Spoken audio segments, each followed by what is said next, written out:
You are listening to Practical and Woo by Mindset and Manifest.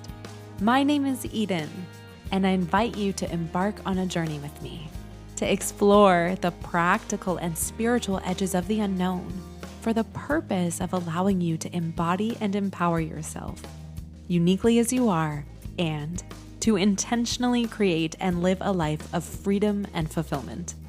Each week, I am going to discuss topics such as energetics, reality creation, manifestation, astrology, tarot, and more to help empower you to live beyond perceived limitations and to practically design your life so it feels like absolute magic every step of the way.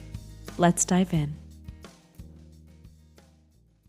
Well, hello, brilliant soul. Have you ever experienced that feeling of your day unfolding in a way that felt like you were pushing against a current, going against the grain, or fighting an uphill battle? Like when you're running late to an important meeting and then you suddenly get stopped by every single red light. Or when you're feeling frustrated by something and then immediately stub your toe. It can feel like a cosmic joke when these kinds of things happen. And I have a sense that if you took a bird's eye view of your life, you might notice that there is a common thread.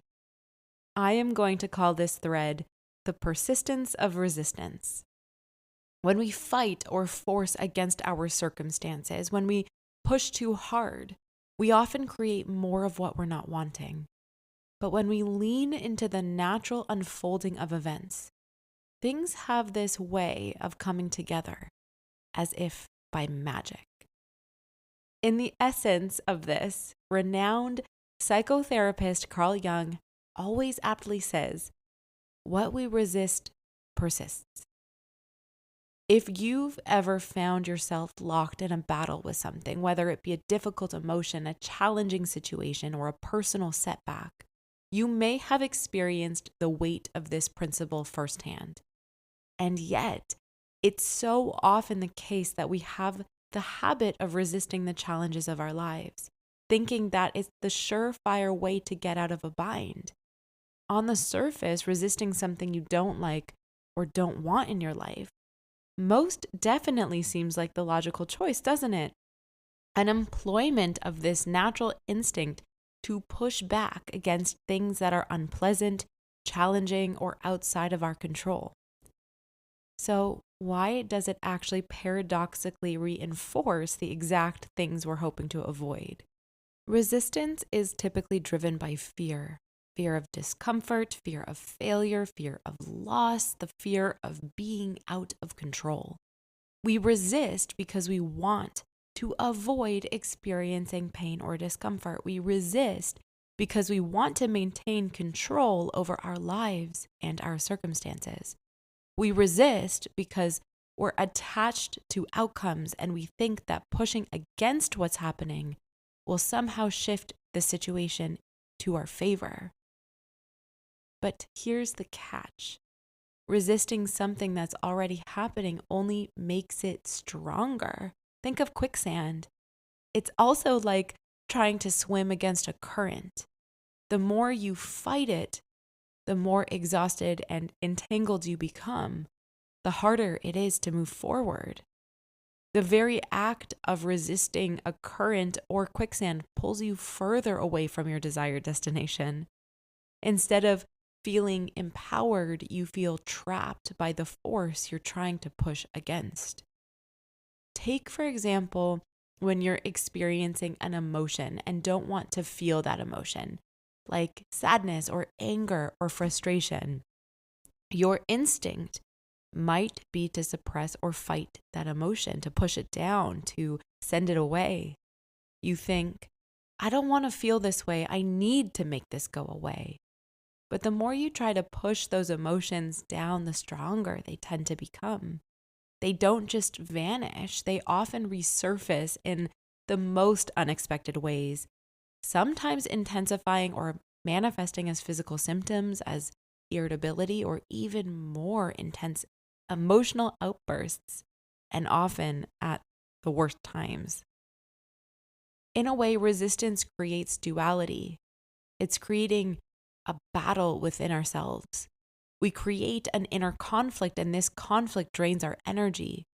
Focusing in on what we don't want rather than what we do want. We become so fixated on avoiding a certain outcome that we lose sight of the other possibilities available to us. Resistance closes off the avenues of growth, creativity, and learning that might otherwise present themselves if we simply allowed the flow of life to unfold. Another layer of why resistance doesn't work is because it comes from this place of needing to control everything. We resist because we feel that by controlling a situation, we can prevent something that we don't want. But the irony here is that the need to control often comes from a deeply rooted place of insecurity. We feel that we must control the outcome in order to feel safe or secure. And the truth is, we can't control everything. And when we try to, we only create stress and frustration and resistance. True peace comes from learning to trust the flow, to release our grip, and to surrender to the unknown, as scary as that seems. When we resist, we often hold on to our outdated beliefs and fears. These might be beliefs about ourselves, about our worth, about how we think about how the world should operate. We resist because we don't want to face these fears or to see things differently. But when we instead choose to release resistance, we are actually opening ourselves up to new vantage points and new perspectives and deeper understandings. We invite growth and insight instead of holding onto the comfort of our coping mechanisms, the comfort of familiarity, and the uncomfortable comfort of resistance. Resistance doesn't work for us because it's an attempt to force life to conform to our limited perception of what it should be, rather than allowing life to unfold as it is. Resistance blocks us from accepting the present moment and learning from it. It also has a tendency to keep us stuck in our heads, trapped in a perpetual cycle of trying to figure out the right way, while missing the fact that there is actually no one right way.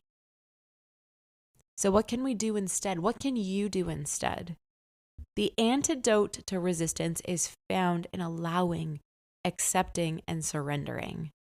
This is not about liking or agreeing with your circumstances. It's about acknowledging them without judgment or fear. It's about observing, feeling what comes up, and then letting it pass, knowing that with all things in life, everything is changeable. When you allow, you stop fighting against the current. You begin to flow with it, trusting that where you're being taken is exactly where you need to go. Instead of resisting, suppressing, or pushing away the discomfort of your emotions or experiences, you feel them fully and let them guide you forward. The paradox is that when we stop resisting, we are able to consciously and intentionally choose to create more of the experiences, emotions, and realities that align with the reflection of life we're most wanting. The irony here is that by accepting and feeling into your discomfort, you are actually able to release it, to make it go away. This process gives you the room to return to the peace, to the fulfillment, to the focus, to the clarity, to the love that you're so deeply desiring. Now, I need to be clear here because sometimes this concept gets misconstrued. Acceptance, acknowledgement, and surrendering in no way means to give up or to resign yourself to a life of complacency or passivity. It simply means relinquishing control over what you can't control. Let me offer you a game plan on how you can begin to shift from resistance to flow. The first step is recognizing what you're resisting. If you're feeling any kind of tension or discomfort, it's often a signal that resistance is present.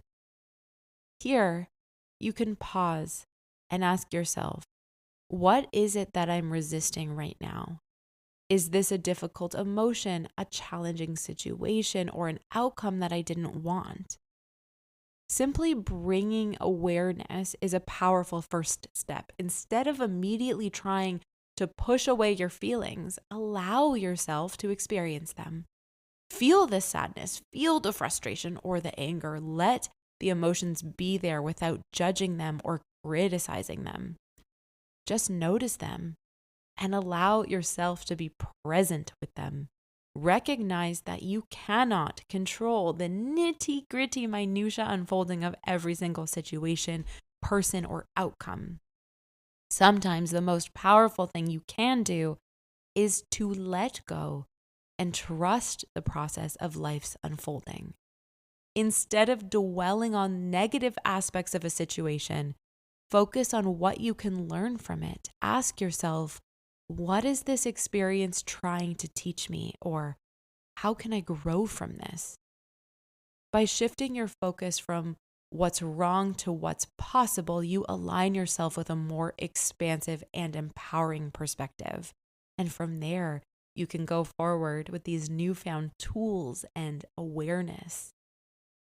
You are capable of creating this life that you desire. And it doesn't come from resisting your challenges. It actually comes from embracing them, learning from them, and allowing them to guide you to greater growth, wisdom, and fulfillment.